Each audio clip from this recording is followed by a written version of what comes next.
जय हिंद दोस्त। बता दूं कि Bihar SSC inter level vacancy जो कि पहले दिसंबर 2023 तक फॉर्म भरा गया था। शायद कुछ लोग को याद भी होगा, कुछ लोग तो भूल भी गए कि शायद कोई वैकेंसी आई थी। तो उस वैकेंसी को आने के बाद उस वैकेंसी को एक बार फिर से ओपन किया गया कि भैया जिसका डॉक्यूमेंट नहीं अपलोड है सही से वो अपने डॉक्यूमेंट कर ले। फिर उसके बाद कुछ जाति से रिलेटेड उस पे वैकेंसी पे कोर्ट में केस चला, उसका भी डिसीजन आ गया। लेकिन फिर भी अभी भी उसका एग्जाम नहीं लिया गया है।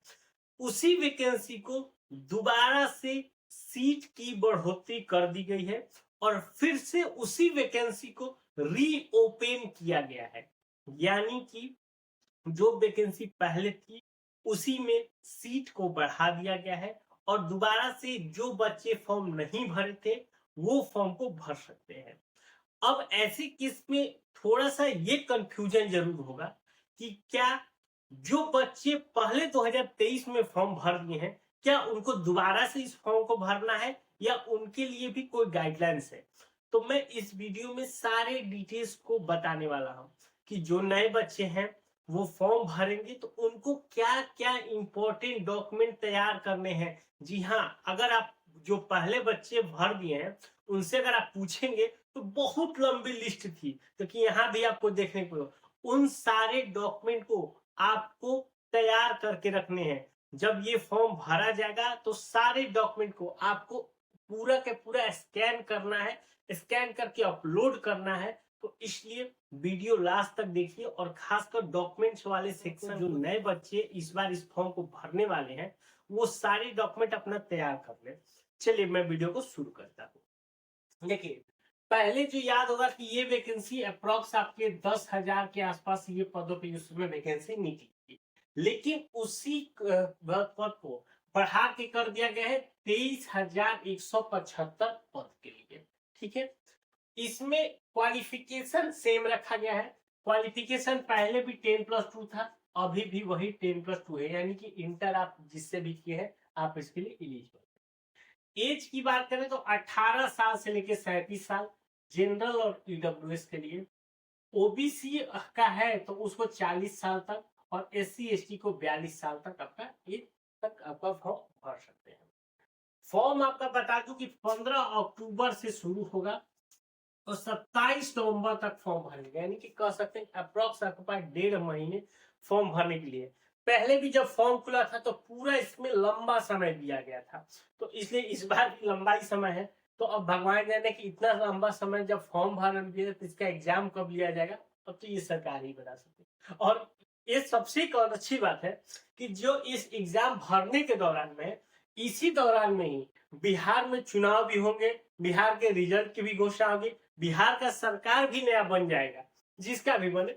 लेकिन सारे इसी 1.5 महीने के अंतराल में फॉर्म भरते भरते सारी चीजें क्लियर हो जाएगी। लेकिन आपका कब एग्जाम क्लियर होगा इसका कोई अता पता नहीं है। चलिए, लेकिन इस बार एक अच्छा बात यह है कि जो अब बच्चे फॉर्म भरेंगे वो उनको मात्र 100 रुपए का चार्ज देना है।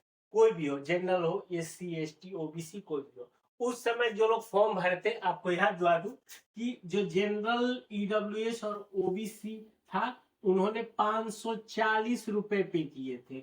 ठीक है, और एससी एसटी और फीमेल 135 रुपए उन्होंने चार्ज पे किया था। तो सोचिए, जो पहले एससी एसटी या फीमेल भी पढ़ रहे थे उससे भी कम आपको अभी फी लगने वाला है। चलिए, ये एक अच्छी बात है। अब बात करते हैं कि इस वैकेंसी में कुछ टाइपिंग से रिलेटेड पोस्ट है। ठीक है, तो वैसे पोस्ट को यदि आप भरना चाहते हैं तो उसके लिए आपको टाइपिंग सर्टिफिकेट आपका जरूरी है। तो जो भी बच्चा अभी इसके बारे में नहीं पता है, क्योंकि ये वैकेंसी पहले भरा चुका है, जो अब भरने वाले हैं, तो आप लोग ध्यान करके समय रहते अपना यदि कोई टाइपिंग कर रहे हैं या सीख रहे हैं तो वहां से आप अपना कोर्स पूरा करके टाइपिंग का सर्टिफिकेट जरूर निकलवा लीजिएगा, क्योंकि आप जब फॉर्म भरेंगे तो ये टाइपिंग सर्टिफिकेट की जरूरत है उस फॉर्म में। अगर आप टाइपिंग सर्टिफिकेट नहीं देते हैं तो आप टाइपिंग रिलेटेड पोस्ट के लिए एलिजिबल नहीं होंगे। ठीक है, ये आपको क्लियर मैं बता रहा हूं। चलिए, अब जो मेन बात वही थी कि जो पहले बच्चे भरे हैं उनको दोबारा भरना है क्या? देखिए, जी नहीं। जो बच्चे पहले फॉर्म भर दिए हैं उनको इसमें कुछ भी नहीं करना है। आपको बस बैठ के इंतजार करना है कि बिहार सरकार कब इसका एग्जाम ले। इसके अलावा आपको कुछ भी नहीं करना है, ठीक है? तो इसलिए आप ज्यादा घबराइए मत, आप बस इंतजार करिए कि बिहार सरकार इसको जल्द से जल्द एग्जाम ले। ठीक, अब बात करते हैं डॉक्यूमेंट का। जो डॉक्यूमेंट नए बच्चे हैं आप लोग एकदम ध्यान से समझिए कि सारे डॉक्यूमेंट्स को, और सारे डॉक्यूमेंट यदि आपके पास नहीं है तो आप किसी के स्कूल में होगा, किसी का सर्टिफिकेट होगा, नहीं होगा, सब बनवा के तैयार रखिए। देखिए, सबसे पहला डॉक्यूमेंट 10th का मार्कशीट सभी के पास है, कोई ये नहीं है, अगर पास किए होंगे तो ये है 10th का सर्टिफिकेट। ये मेन चीज है। ये जो नए बच्चे हैं इनका क्या है, इनको पता नहीं है क्या सर्टिफिकेट है, तो ये मैं बता दूं, ये आपके अगर यदि 1 साल बाद ये आपके स्कूल में आता है तो आपके स्कूल में आ गया होगा, आप उसको जाके अपने स्कूल से निकलवा लीजिए। आपको वहां कुछ नहीं करना है, आप अपना एडमिट कार्ड लेके जाएंगे, मुझे 10th का सर्टिफिकेट चाहिए, वो स्कूल से निकाल के दे देंगे, ठीक है? इसमें कोई ज्यादा झंझट नहीं है। दूसरा, 12th का मार्कशीट, ये भी मैं बता दूं कि जो बच्चे के को मार्कशीट सभी को क्या होता है, एग्जाम देते हैं, एग्जाम देने के बाद जल्दी स्कूल में आ जाता है, तो मार्कशीट बच्चे को तो मिल जाता है, लेकिन बहुत सारे बच्चे सर्टिफिकेट नहीं निकलवाते हैं।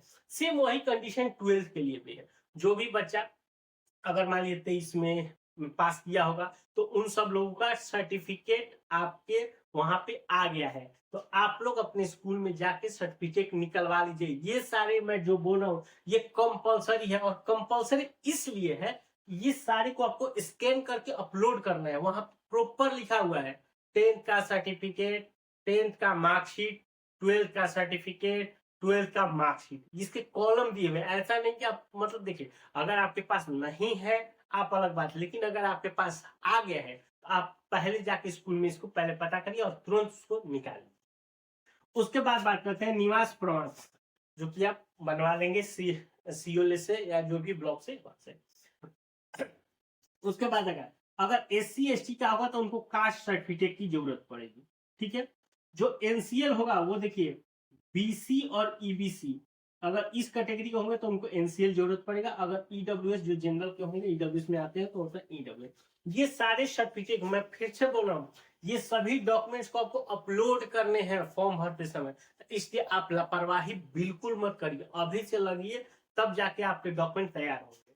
उसके बाद आपका आधार, और उसके साथ साथ देखिए टाइपिंग सर्टिफिकेट, अगर आप टाइपिंग पोस्ट के लिए जाते हैं, टाइपिंग सर्टिफिकेट आप अगर बोलते से मैं बोलते हैं टाइपिंग के लिए भी मैं जाऊंगा, तो वहां पे आपको प्रॉपर टाइपिंग सर्टिफिकेट में आपका सर्टिफिकेट लगना है, सर्टिफिकेट कब इशू हुआ है, उस सर्टिफिकेट को आपको अपलोड भी करने हैं, तभी जाके आप उसके लिए मानो, ठीक है?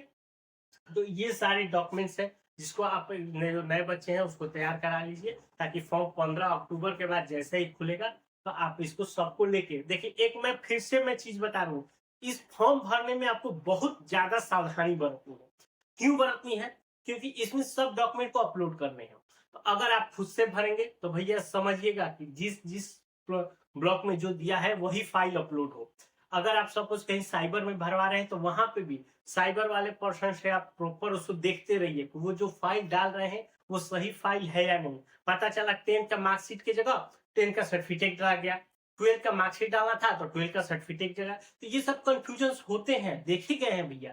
तो इसीलिए आप लोग जो फॉर्म भरवाइए तो पूरा अटेंशन के साथ, और साथ में जब आपका पूरा डॉक्यूमेंट अपलोड हो जाए तो उसको बारी बारी से देखिए कि ओपन करके कि मैं जिस फाइल में दिया हूँ वो मेरा फाइल सही से अपलोड हुआ है या नहीं, ठीक है? अगर नहीं होता है तो उसको फिर से री अपलोड कराइए। अगर फॉर्म सही से अगर आप नहीं भरते हैं तो समझिए आपके लिए दिक्कत है, क्योंकि ये सब अपॉर्चुनिटी है जो बार बार नहीं आती है। ये तो एक अच्छी अपॉर्चुनिटी है जो पहले आपके एग्जाम फॉर्म भरा गया था, लेकिन नए बच्चों के लिए उसी में अब दोबारा आपको मौका मिला रहा है, ठीक है? कोई और जानकारी चाहिए तो नीचे कमेंट करके पूछ सकते हैं। मिलता है नए वीडियो में, तब तक नीचे।